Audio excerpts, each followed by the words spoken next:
Well, good evening. Good to see everybody tonight. We're glad that you are here. Raising them right. There's a passage you know very much in Proverbs chapter 22, verse 6. You probably have heard it time and again. Train up a child in the way he should go, and even when he is old, he will not depart from it. Those of you that know by looking at commentaries that not everybody's convinced that it's talking about morals and instructing in how somebody should walk with God. That sometimes those that have looked at the words think it's talking about if you are to train somebody up in a certain line of work where they work, that when they're old they'll continue to be a carpenter if that's what they learn to be, if we're thinking of what Jesus' occupation was. It really doesn't matter if that is the viewpoint. It still teaches the principle, right? And that is that when we impress upon young minds the right way to live, the way they should go, that most of the time children follow their fathers. That passage we looked at in 2 Kings where the Assyrians had brought in different peoples and settled them. And remember that they didn't know how, according to the Assyrian mindset, to worship the God of the land. And so they sent a priest back because lions were killing them.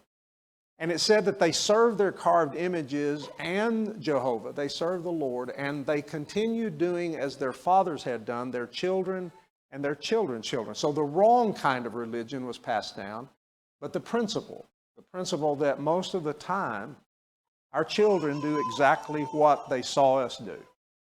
And that usually follows suit in almost anything that we can look at. The basis of the lesson tonight is a book that I picked up several years ago by a woman named Lakita Garth. She owns her own company. She's CEO and president of a company that she goes and teaches abstinence in schools. In fact, one of the illustrations we'll use tonight is her teaching in a Kentucky school. It's a very short little book, and the title of it is The Naked Truth. It is a book that's just chock full of good advice of a mother who had to rear 5 children, 5 young people in the ghetto by herself. Her father had died of cancer when she was 11 years old. And one of the things that she says, and where is my deal? Oh, here it is. You should check before you start, right?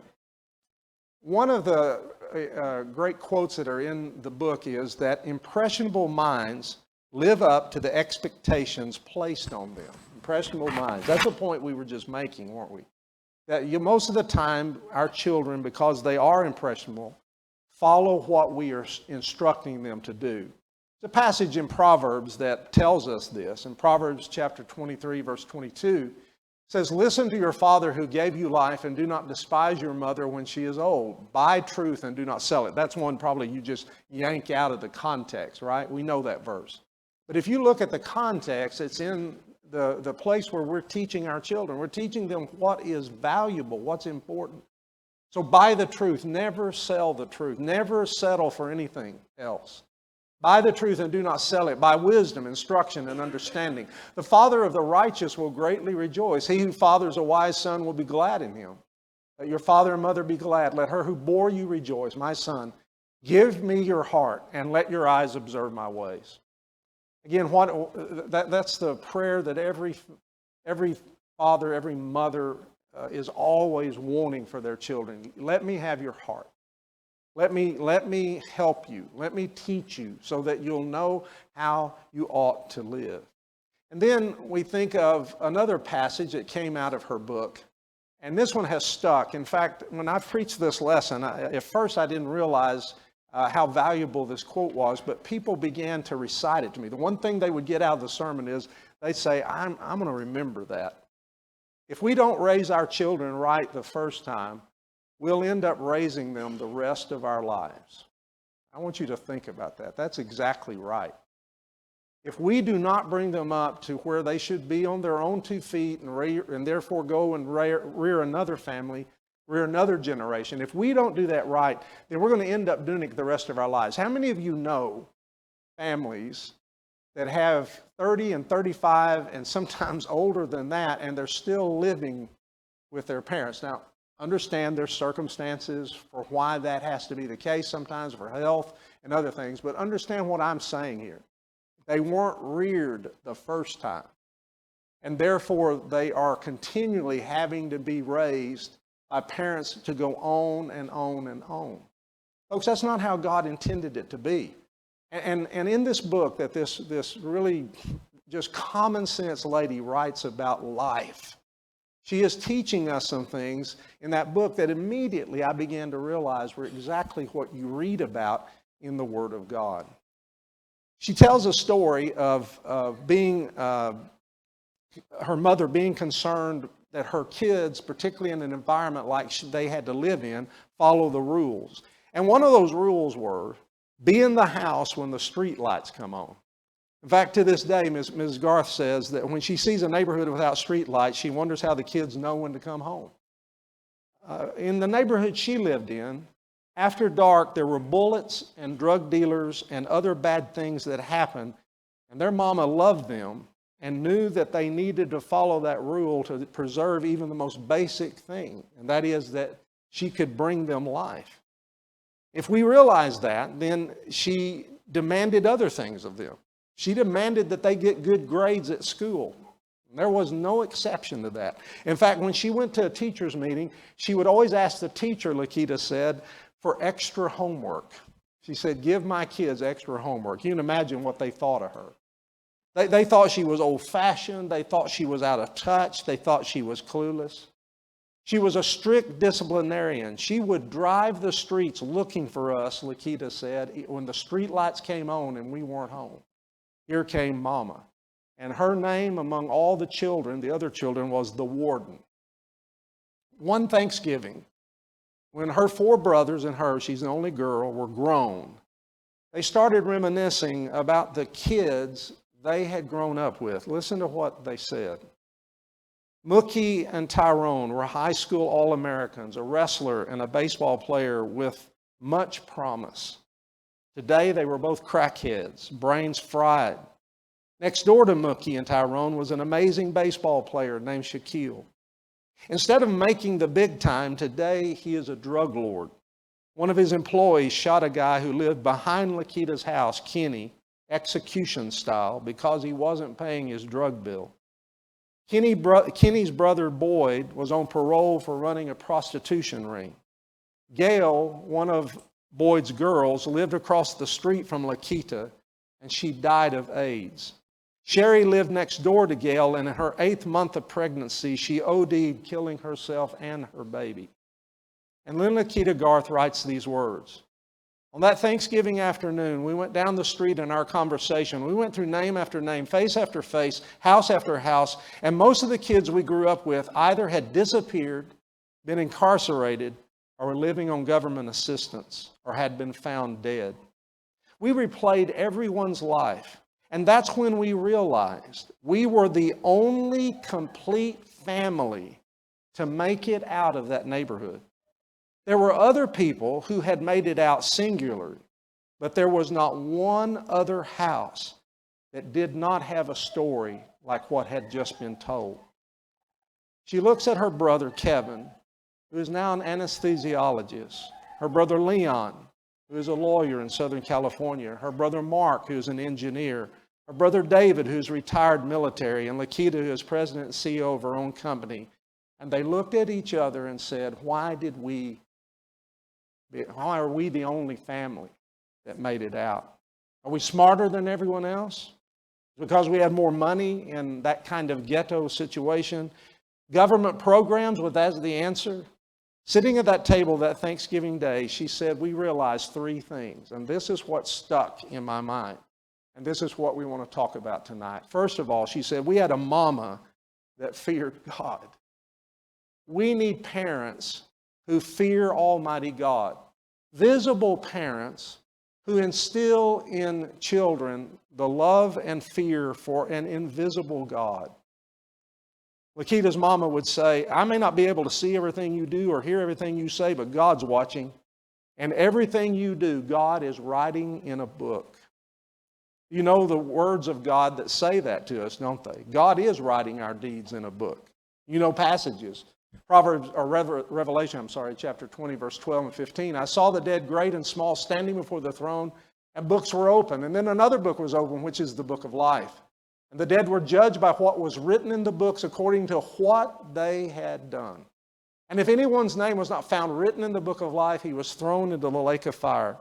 You might think, well, Revelation is a book that has many symbols and all of that, but not Philippians.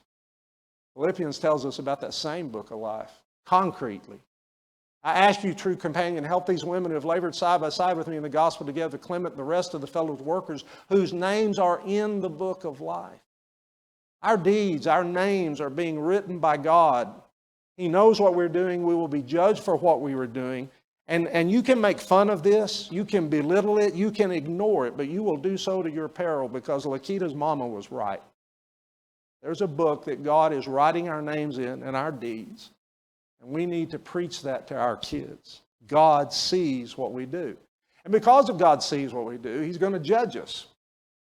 Today, we got around the computer at 11 o'clock Eastern time to watch Dee Bowman's funeral, have it live stream. And so Reggie and Janice and I were sitting around his computer, and we were hearing great words that were being spoken about a great servant of God. He was my mentor.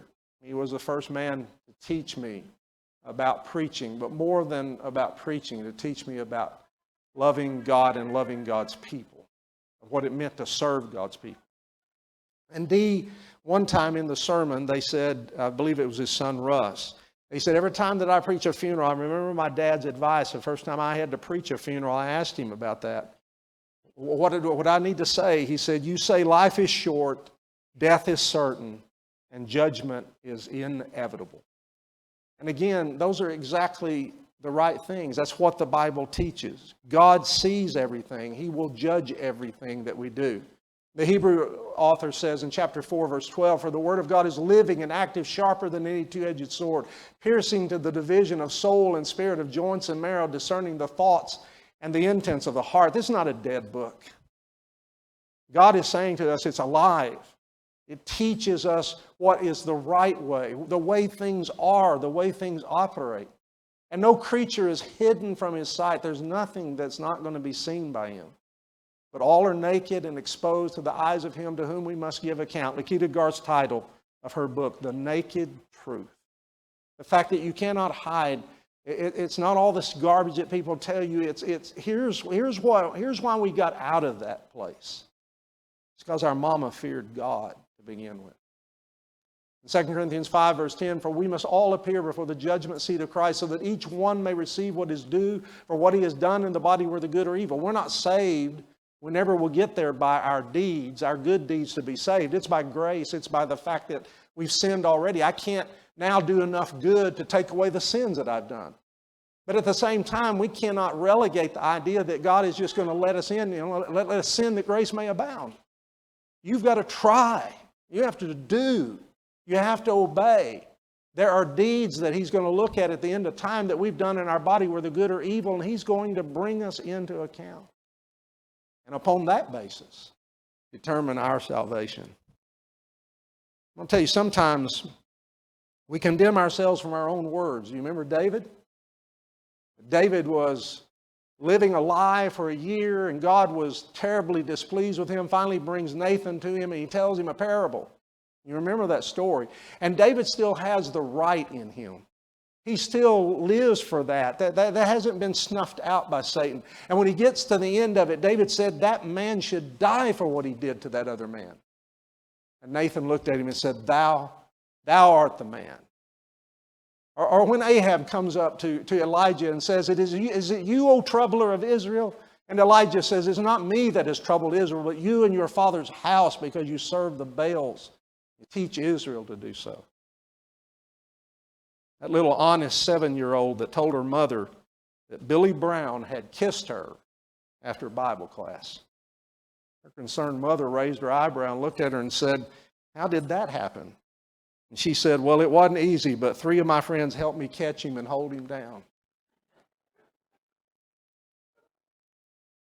Sometimes our own words, our confession, condemn us, right? When Mama wasn't around, the invisible God took over. At a drugstore with our neighborhood buddies, she said, We just had measly change that we had collected from the cushions on the couch. We didn't even get an allowance. So one of her friends said to her, "Why don't we just steal some candy? Nobody will know." And we looked at each other and we said, we knew God was watching and He'll tell Mama. That's how it had been instilled in them. Jonathan, one time when we were here, he was going to the DePaul school. And on the way to school, because it was a private school, I was taking him. He was telling me about some kids that wanted him to do something wrong. I don't even remember what it was now, but the principle. And so immediately a dad is thinking, I'm thinking Proverbs 1. I'm thinking he needs to hear this. And so I started quoting some of this to him. And beginning at verse 10, "My son, if sinners entice you, do not consent. If they say, 'Come with us, let us lie and wait for blood. Let us ambush the innocent without reason. Let us swallow them alive whole like those that go down to the pit. We shall find all precious goods. We'll fill our houses with plunder. Throw in your lot with us, and we will have one purse. My son, do not walk in the way with him. Hold back your foot from their paths. Their feet run to evil, and they make haste to shed blood. Don't do it.'" So Dad, I'm preaching away, and Jonathan's listening, and all of a sudden he says to me, "And yeah, Dad, and we need to punch their lights out." And I said, "Well, that's another Bible principle. We need to go teach how you ought to do that." But we were getting it, right? Because you rise up, and you lie down, and you walk by the way, and what are you doing? You talk about God. Every time you get the chance, you bring it into real life, and you bore it into them. Remember that word, teach them diligently. You pierce it down into their heart, and you repeat it. The other understanding of that word, you repeat it again and again so that they will get it and so that they will not do the things that will kill them. You have to have a God-fearing mama or parents. Secondly, she said in that book, that you need a parent, and our mama was one of them, she said, who is not afraid to parent. The disastrous tale of disrespectful and disobedient young people is just abounding in our culture. When I was at Texas A&M, there were a number of kids that would go into teaching, and they were the ones that could get jobs locally a lot of times. And so a lot of times when they get through with school, they're not yet ready to let go. They love the environment of having 120 college kids, all of them loving God. We'd have Friday night devos that we would have 70 or 80 college kids at routinely. And they spent time with one another, helped one another grow in the faith. And this particular girl was teaching high school math in a very difficult part of town, because usually that's where first-year teachers go, is to the really hard schools. And she told her students to be quiet. So they stopped talking, and they started barking at her like dogs. Folks, if I had done that, and my dad found out, you would have somebody else for this gospel meeting. Because I wouldn't be alive. That's what I knew. I knew what Lakita knew. My God is watching, but my dad is going to find out. And there's a reason why it works that way when we are smaller, when we are younger.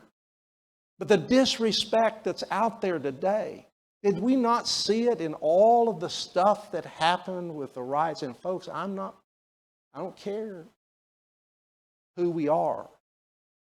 Our kids weren't doing those riots, right? Were our kids disobeying the laws of the land and hurling frozen water bottles and shooting laser lights into people's eyes? I don't care what color you are. I care that we honor God, that we do right. And that's what used to be so, at least a little more so, in the time that I grew up. But we need to see that that's not going to promote righteousness, and yet it's always been. Do you remember? We're going to look at this tomorrow night when we talk about three fathers that failed, so we'll just read this quickly. His father David had never rebuked Adonijah at any time, saying, "Why have you done thus and so?" We're going to look at a father that failed, and David is a major father that failed in the Scriptures. So is Eli. It's interesting to me, the three fathers we're going to look at are really close in time: Eli, Samuel, and David.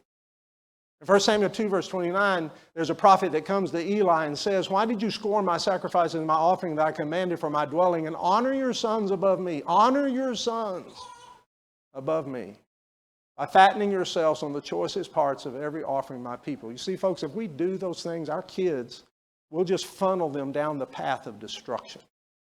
And that's what happened with David, and it's what happened with Eli. I'll tell you another story. You remember this story? When Elisha is going by the city of Bethel.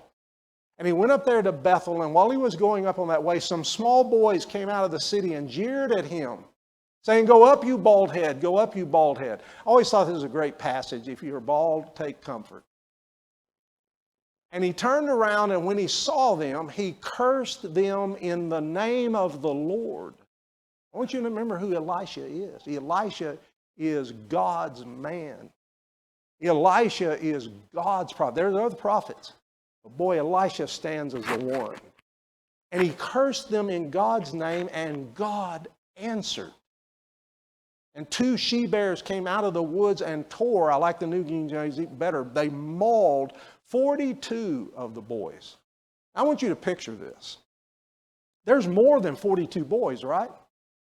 The 2 she-bears mauled 42, but there were more than that. If I'm walking by a city, and let's just say for sake of argument, 80 boys come out. I know I may be a man and I might be able to take 1 or 2 of them, but if these 4 guys came at my age, y'all quit smiling. You could take me, right? Now, we read that passage, and you read it with people in the world sometimes, and they think that makes God look awfully bad. I'm going to tell you, we're not understanding. You know where Bethel is? Bethel was at the very northern part of Judah. You could argue it belonged to Judah, but it was the southern part of the northern kingdom. Do you remember what was at Bethel? That's where Jeroboam decided when the 2 kingdoms split apart, that Jeroboam's going, you know what? All of my people are going to go back to Jerusalem and worship, and if they do that, Rehoboam will get them back. So he set up a golden calf at Dan in the north and Bethel in the south, and he said, "These are your gods, O Israel, that brought you out of the land of Egypt. It's too much for you to go worship at Jerusalem anymore. You worship here."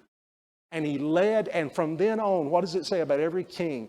He followed in the sins of Jeroboam, the son of Nebat. Do you know how many times you read that?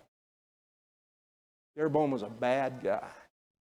And he led Israel astray. And this is where these boys grow up. And you know what I'm scratching my head thinking? If my dad would have whooped me, if I had acted like I told you a minute ago, where are the parents of those 42 little boys? That they could come out and jeer and mock a prophet, a known prophet. They know who he is. A known prophet of God. Now, small boys, most of the commentaries you'll read will put their ages anywhere from maybe like 10 to 12. You're not talking about boys that are 15, 16, 17, 18. You're talking about somebody maybe 10, 11, 12. How old are you guys? Star Wars, how old are you? 15, 13, 14. Okay, but more like your age, yes. You're talking about boys that, would you know better than do this, Gus? Yeah, you wouldn't do this. Not only would your daddy whoop you, your mama would. And you'd know not to behave that way, right? What's happened to a society that breaks down so badly? We're watching it, folks. We're watching it. And it all goes back to what Lakita Garth is saying. It's what mamas and daddies teach. That's why we saw what we saw in the years that have gone by before us. Parents who aren't afraid to spank their kids. I want to tell you something I'm worried about. We live in a society that if you do spank, and you spank in public, you got to be afraid. Because some people are going to haul you, and in some states haul you before the people that could take your kids away from you because you're abusing them. I didn't grow up in that culture. I grew up in a culture that that not only could the school teachers paddle us, it was a foregone conclusion at my house that if it was discovered I had been paddled at the house, the edict was always you get 2 for every 1 you got at school. Because you're going to behave. You're going to do what's right. And years ago, what was that? It just came to me. See, this is the problem when the stuff occurs to you in a minute. But you remember the quote that he had in his book? He said, "Pain is a marvelous purifier." And it was about teaching your kids. I'm not talking about abusing them. We're talking about the fact that that area of the body and the posterior is well padded. And we had a deacon that had a little bitty paddle that he kept in the clothes rack of the building where I was at College Station. And it just affectionately became known as Dale's paddle. Because I can still see him taking out Matthew, his littlest one, and Matthew is crying, and they're heading toward Dale's paddle. Because he had misbehaved, he had done stuff that he should not do, and he was about to be taught a lesson. Now, we live in a time that it makes it dangerous, so I am well aware of that. And I don't live in that time, and I can't give you all, because I don't want your kids being taken away from you. But at the same time, I want to preach what God preaches, what He teaches. And the fact of the matter is, the Bible teaches that spanking is something that works, folks. In Proverbs chapter 13 and verse 24, whoever spares the rod hates his son, but he that loves him is diligent to discipline him. Or you read Proverbs 22:15, folly's bound up the heart of a child, but the rod of discipline drives it far from him. And I've had people argue with me in Bible class. I've had young families argue with me and say, well, that could be metaphorically. The rod is discipline. And I agree. There are other ways to discipline, especially when they get older and you say, hand me your cell phone. Hand me the keys to your car. I mean, there's a lot of good ways to discipline. I understand that. But you can't make this last passage mean anything but what it means. Do not withhold discipline from a child, for if you strike him with a rod, same rod of those other passages, he will not die. If you strike him with a rod, you will save his soul from Sheol, the place of the dead. Folks, we need to listen to God and not the latest, whatever the world is teaching. Do you know more than the generations that have come before you, young family members? Do you know more than God? In your 20s and 30s, have you become all wise in need of no counsel from older and wiser people who have reared their children to adulthood? Lakita's mother spanked. And she would take them in her arms after she had spanked them and hug them and love them and say, I'm your mother and I love you no matter what you think right now. But I'm not trying to win a popularity contest. My job is to be your mama. One of our brothers made the mistake of asking their mama, how come we can't be friends with you and just call you by your first name like our buddies do? They knew he had misspoke. Mama looked at him and said, boy, there are 6 billion people on this planet and any one of them can be your friend, but you only have one mama. She took a big old thick phone book, dropped it kerplunk on the floor, and when it hit, she said, look up any name and go live with them. But the rules of this house stand. When you grow up and older, your parents will become your friends. They will become your confidants of counsel. But while they're rearing you, they ain't your friend. They're your mama and your daddy. And that's what we need to be. We need parents who train their children and not just raise them. My dad used to say that. There are a lot of people who just hatch them. They can hatch them, but that's the end of it. Lakita's mother said, you raise chickens and pigs and horses and cows, minimal requirements for caring for animals, give them a safe place, feed and water. And that's how most kids in our culture, or at least a lot of them, I should say, are reared. They have the latest designer clothes, they have iPods, unrestricted access to TV, the internet, they have cell phones galore, but no parents. And you can always spot young people who have been raised and young people who have been trained. Training requires self-sacrifice, service, affection, discipline, agape love. In turn, such young people learn respect for parents, respect for police, respect for other first responders, respect for school teachers, respect for those who are in administration. They learn to respect older people in their culture. Train up a child in the way he should go, and when he is old, he will not depart from it. Lastly, the point she makes is that we had a mama that taught us abstinence. She said that every right demands a responsibility.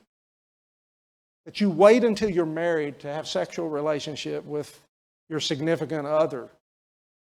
Many think this is unrealistic in our culture, that we cannot expect young people to wait until they get married. Folks, they can wait. There have been countless people who have had to live celibate lives and live full and very highly valuable lives who never had sexual relationships with anyone. Paul, Barnabas, you can go down the road, Jesus himself. You can live without it.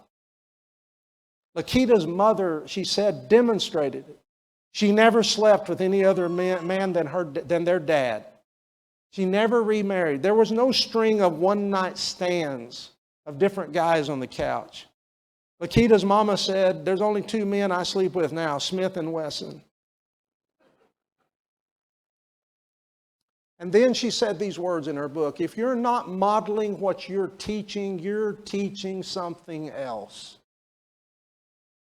And if we have a different guy on the couch, you're teaching something else. And the destruction of those homes, I can look at it now, folks. I can look at the congregation that I have come from. I can see a family. I can see more than one family who have made those mistakes in the past, and they're paying dearly for it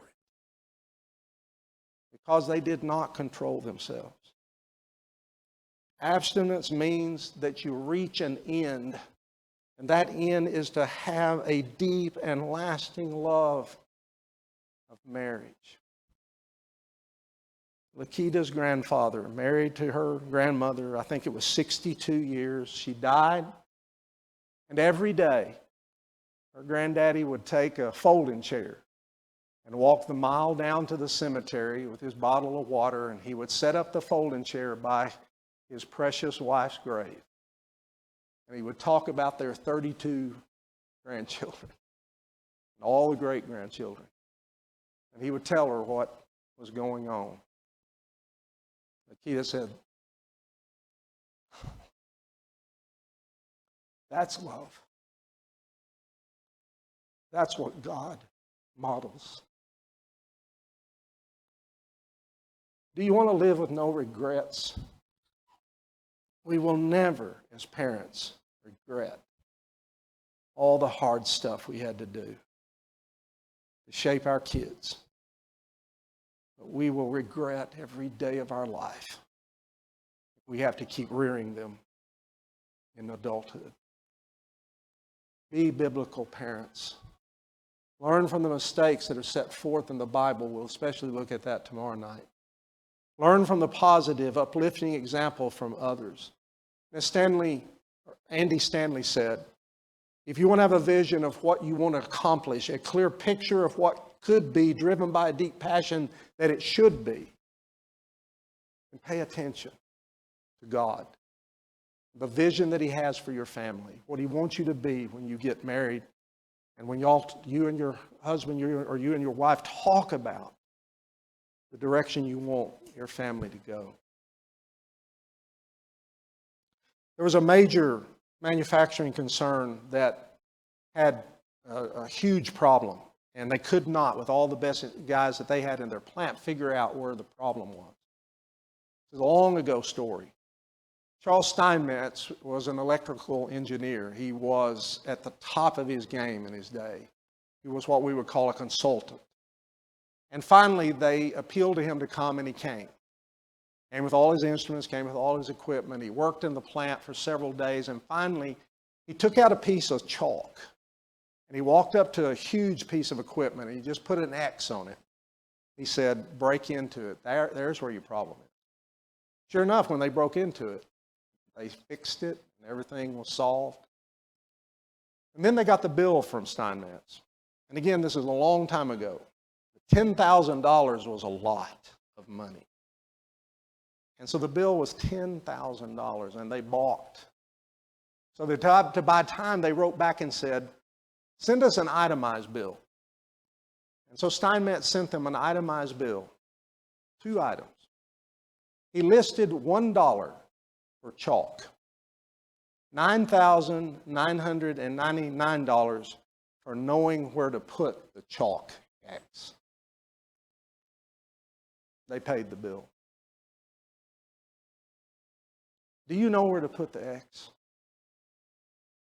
Do you know right now vision of what ought to be, and having the moral fortitude and determination to make it be in your home? Those are the homes that will succeed. You know what's going to come out of those homes? Elders. You know what's going to come out of those homes? Deacons. What's going to come out of those homes? Young ladies that learn to love older ladies, to sit at their feet and learn from them, to go and help them when they need help physically, to cook meals, to take care of sick, to love their families and their babies and bring them along. Do you know what's going to come out of those homes? The future. We can overcome, but it's one family at a time. Put your X where God put it. You're subject to heaven's invitation this night. Jesus said, he that believes and is baptized shall be saved. If we can help you come to our Lord, he is the great Father. This is the greatest family, and he will make you a part of it. You'll never regret that. All together we stand and sing.